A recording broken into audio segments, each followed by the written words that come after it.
Assalamualaikum warahmatullahi wabarakatuh. Jumpa lagi bersama saya Hendra, tetap di channel Hendra Berbagi.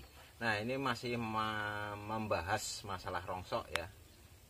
Ini untuk beberapa video saya berikutnya, ini saya akan membahas tentang rongsok rumah tangga. Nah, ini saya buat khusus bagi sahabat rongsok yang saat ini sedang memulai atau sebagai pemain rongsok pemula ya. Jadi kalau untuk pemain yang sudah senior, yang sudah terbiasa hal ini mungkin sudah nggak heran ya, nggak kaget ya. Tapi untuk pemula kadang-kadang masih bingung, ini masuknya apa, ini masuknya apa. Nah, di dalam limbah rumah tangga ya, alat-alat perabot rumah tangga itu biasanya kan sahabat rongsok mendapatkan barang-barang tersebut. Jadi di sini saya akan membahas secara detail ya, satu persatu jenis barang itu ya, nanti masuknya dalam jenis apa saja.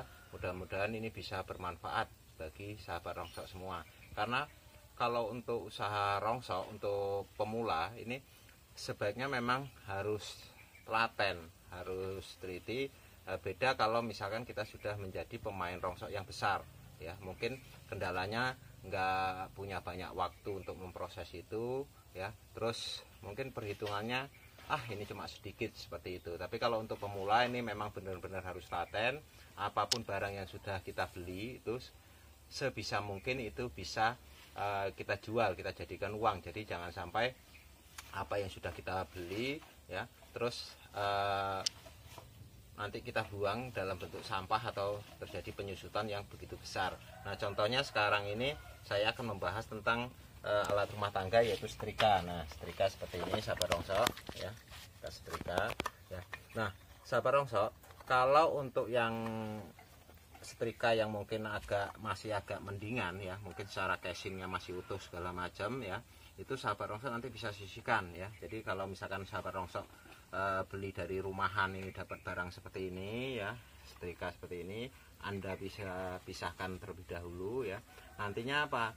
Biasanya kalau di tempat seputar sahabat rongsok semua itu ada bakul kelitian atau loaan, itu biasanya masih bisa dijual bijian. Tapi kalau kondisinya memang sudah tidak lengkap seperti ini ya, atau mungkin dalam periode tertentu itu memang sudah dikumpulkan, nggak ada yang beli ya, itu memang sebaiknya dirongsokkan ya, dijual rongsokan. Nah, ini kita proses ya. Kalau untuk rongsokan setrika ini ada apa aja di dalamnya ya. Sekali lagi seperti saya utarakan kemarin, untuk membongkar ini bisa dengan dua cara ya. Bisa menggunakan alat-alatnya ya yang komplit, tapi kebetulan ini nggak komplit, seperti membuka skrup-skrup ini ya. Ini bisa menggunakan obeng dan lain sebagainya ya. Ini kelebihannya, ini barang ini nanti bongkarannya akan rapih, jadi nggak ada barang yang tercecer atau terpecah menjadi kecil-kecil ya, sehingga semuanya bisa terjual. Cuma memang kelemahannya biasanya agak lama ya. Itu cara yang pertama dengan menggunakan alat-alatnya ya, baik itu obeng, tang, catur dan lain sebagainya. Nah, cara yang kedua yaitu dengan ini, kembali lagi, ini kunci terakhir ya, dengan cara pemaksaan ya. Contohnya seperti ini ya, kita bongkar ya. Untuk setrika ini saya praktekkan dengan cara yang pemaksaan supaya lebih cepat. Nah, ini kan ada timbul pecahan-pecahan kecil ya. Ini sahabat rongsok, yang kecil-kecil ini sebaiknya memang harus kita kumpulkan. Karena apa? Ini barang sudah terbeli, jadi jangan sampai tercecer dan terbuang ya. Nah, untuk jenis plastiknya ini ya, jenis plastiknya ini ada dua macam nantinya, yaitu emberan dan kerasan.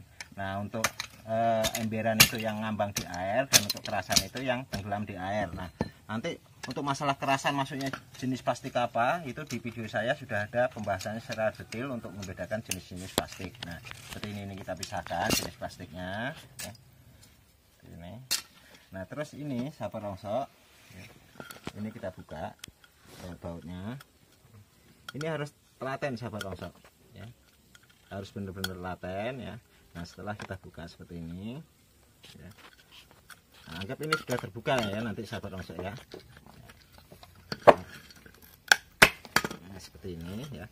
Nah, ini sahabat rongsok, ini aluminium ya, ini aluminium tapi ini masih ada campuran besinya. Nah, ini elemen pemanasnya ini masih besi. Nah ini bisa kita buka, kita buang ya.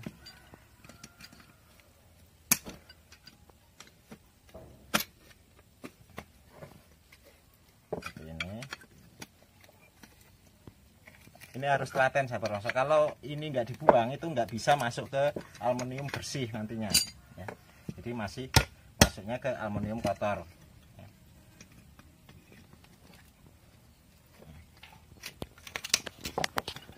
Ini kita buang. Nah ini untuk membedakan besi apa enggaknya, ini saya pakai magnet. Ini magnet, ini tidak lengket, ini karena aluminium. Nah kalau yang ini besinya ini lengket ya. Jadi kalau untuk aluminium itu memang betul-betul ini harus bersih ya, harus bersih dari unsur besinya. Nah ini harus bersih ya, nanti sahabat Rongso bisa anu sendiri karena ini termasuk bautnya ya, skrup-skrupnya ini. Kalau kita sampai selesai untuk proses ini nanti agak lama videonya. Nah ini harus bersih, ini buang ya, ini. Nah terus yang ini kabelnya sahabat Rongso. Untuk kabel-kabelnya ini kalau bisa ya sebelumnya kita magnet dulu. Nah kalau nggak lengket, karena ada kabel-kabel sekarang ini yang memang terbuat bukan dari bahan tembaga tapi dari kawat ya. Nah kalau nggak lengket itu berarti tembaga ya. Nah ini bersihkan dulu ya. Ini kuningan ya sahabat Rongso, ini kuningan.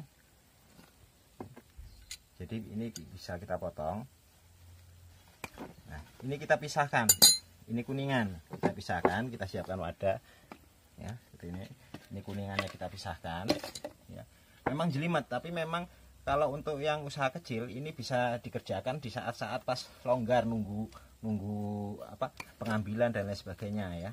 Ini nanti kuningannya diambil, ini di cutter nantinya ya. Ini harusnya di cutter ya. Diambil kuningannya ya. Diambil kuningannya nantinya ya. Terus ini ya. Ini sudah bersih, sudah unsur tembaga ya. Terus ini juga kuningan nih sahabat Rongso. Nah kuningan itu tidak lengket di magnet. Ini magnetnya, dia tidak lengket. Ini magnet. Jadi kalau besi itu lengket, nah ini tidak lengket. Nah terus bedanya kuningan lagi, dia kalau dibeset seperti ini ya, ini nampak kuning-kuningan. Di sini nampak kuning-kuningan, itu jenis kuningan. Nah ini kita ambil ya. Kita ambil seperti ini ya. Ini memang sepele sahabat Rongso, cuma sedikit, tapi ini harganya berkali-kali lipat dari harga ini ya. Mungkin sekitar kalau untuk harga sekarang ini kisarannya sekitar 40.000 1 kilo. Nah ini kita kumpulkan ya. Nah, ini ya, ini harus bersih ya sahabat Rongso. Jadi dari unsur kotorannya kalau untuk kuningan itu memang harus bersih ya, seperti ini. Nah ini ada cara yang simpel, kan harus dibakar ya. Dibakar mungkin lebih cepat, tapi kenapa saya praktekkan seperti ini, karena kalau dibakar ya, ini kuningannya, kalau dibakar ini juga akan meleleh nantinya, ini akan hilang, justru istilahnya ini akan terbuang nantinya. Nah usahakan seperti yang saya katakan tadi, apapun yang sudah kita beli itu usahakan bisa kita jual kembali. Nah seperti ini. Nah ini kita potong. Nah yang ini sahabat Rongso, ini juga masih kuningan, ini bisa diambil ya. Nah setelah itu sisanya biasanya kalau di Rongso ya, ini sebenarnya sampah tapi bisa dimasukkan ke jenis kerasan ya. Jadi masih ada nilai jualnya ya. Dicampurkan, jangan terlalu banyak ya, mungkin untuk campuran aja ya. Ini masuk ke kerasan, nanti tinggal orang kerasan yang prosesnya mau apa dibuang atau seperti apa kan. Nah terus yang ini ya, ini adalah tembaganya, kabel-kabelnya ini ya. Itu kita siapkan tempat khusus ya, tempat khusus, terus kita taruh ya. Kita masukkan, kita kumpulkan dari dalam periode tertentu nantinya. Setelah ini memang banyak, ini kita bakar ya. Tapi sebaiknya kalau untuk bakar tembaga itu memang sudah bersih dari unsur lain di luar tembaga, karena kalau tembaganya ini, kabel ini sudah terbakar dan juga ada unsur lain di luar tembaga, ini kan nanti barangnya kusut karena numpuk. Nah itu sulit untuk memilahnya lagi, jadi untuk mensortirnya sulit. Misalkan dia kecampuran jenis aluminium atau kecampuran jenis kuningan dan lain sebagainya, itu akan sulit memisahkannya. Jadi sebaiknya sebelum dibakar ya. Ini sudah dimagnet terlebih dahulu dan dipastikan ini adalah kabel tembaga. Kita pisahkan, kumpulkan sampai di periode tertentu. Nah, terus yang ini ya, yang ini tadi ya, ini dipisahkan setelah ini bersih. Ini masuknya ke besi nantinya ya. Terus di skrup-skrupnya ini juga kalau bisa ya, jangan sampai ini tercecer sahabat rongsok ya, karena ini sudah dibeli ya. Jadi entah berapapun nilai rupiahnya, sahabat rongsok sudah membeli barang itu ya. Jadi usahakan ini jangan tercecer, ini di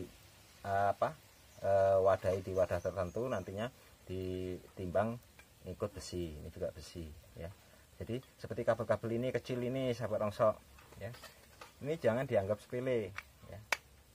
Untuk pemain-pemain yang yang pemula ya, ini jangan dianggap sepele seperti ini. Nah, ini kebetulan obengnya udah nggak kuat, ini harusnya obeng plus ya sahabat rongsok. Nah ini ya, ini dipisahkan, nantinya ikut dibakar. Ini tembaga ini mungkin sahabat rongsok udah dengar informasinya harga tembaga berapa ya kan, daripada ini terbuang percuma ya. Jadi kumpulkan ya seperti itu ya. Jadi sekali lagi, usaha rongsok apalagi untuk para pemula itu adalah usaha kecil ya. Jadi harus memperhatikan hal-hal yang kecil, harus telaten. Karena kalau misalkan sahabat rongsok nggak telaten, jadi misalkan beli setrika seperti tadi langsung dijual ditimbang seperti itu aja, itu nilai jualnya akan rendah ya. Jadi untuk menjadi besar, sahabat rongsok harus telaten, harus jeli ya. Mudah-mudahan apa yang saya sampaikan ini bisa bermanfaat bagi sahabat rongsok semua. Sekian dari saya. Wassalamualaikum warahmatullahi wabarakatuh. Salam sukses.